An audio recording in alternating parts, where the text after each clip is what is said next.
change, and everything is change, nothing can be held on to the degree that you go with a stream, you see, you are still.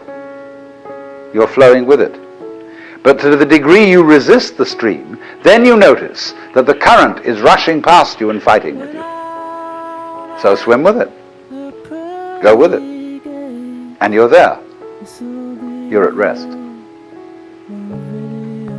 And this is, of course, particularly true when it comes to those moments when life really seems to be going to take us away. And the stream of change is going to swallow us completely. The moment of death. And we think, oh, this is it. This is the end. And so at death we withdraw. Say, no, not that. Not yet, please.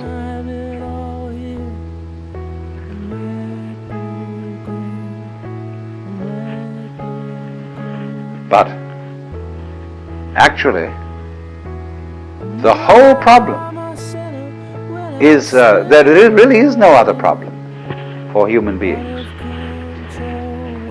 than to go over that waterfall when it comes. Just as you go over any other waterfall.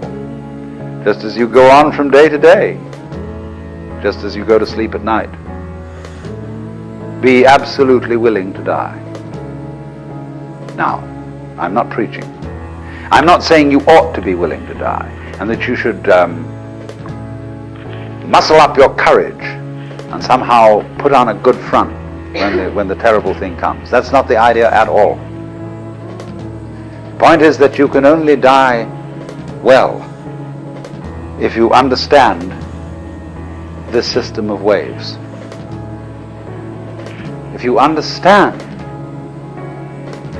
that your disappearance as the form in which you think you are you, your disappearance as this particular organism,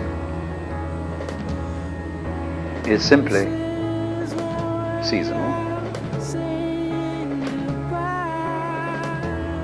that you are just as much the dark space beyond death as you are the light interval called life.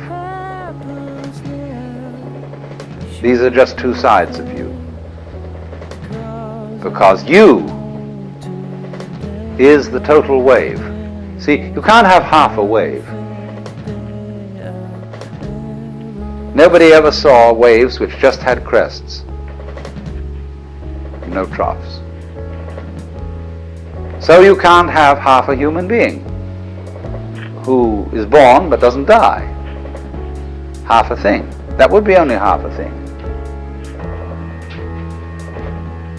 But the propagation of vibrations, and life is vibration, it simply goes on and on, but its cycles are long cycles and short cycles. Space, you see, is not just nothing. If I could magnify my hand to an enormous degree so that you could see all the molecules in it, I don't know how far apart they would be, but it seems to me they would be something like tennis balls in a very, very large space. And you look, when I move my hand like this, you say, for God's sake, look at all those tennis balls. They're all going together. Crazy. And there are no strings tying them together. Isn't that queer? No, but there's space going with them. And space is a function of, or it's an inseparable aspect of, whatever solids are in the space. That is the clue, probably, to what we mean by gravity. We don't know yet. So in the same way, when those marvelous sandpipers come around here, the little ones, while they're in the air flying, they have one mind. They move all together. When they alight on the mud, they become individuals and they go picking around for worms or something. But one click of the fingers and all those things are going zip into the air. They don't seem to have a leader. because they don't follow when they turn. They all turn together and go off in another direction. Amazing. But they're like the molecules in my hand. So then you see, here's the principle. When you don't resist change, I mean over-resist. I don't mean being flabby. When you don't resist change, you see that the changing world, which disappears like smoke, is no different from the nirvana world. Nirvana, as I said, means breathe out. Let go of the breath. So in the same way, don't resist change. It's all the same principle. So the Bodhisattva saves all beings, not by preaching sermons to them, but by showing them that they are delivered, they are liberated by the very fact of not being able to stop changing. You can't hang on to yourself. You don't have to try not to hang on to yourself. It can't be done. And that is salvation.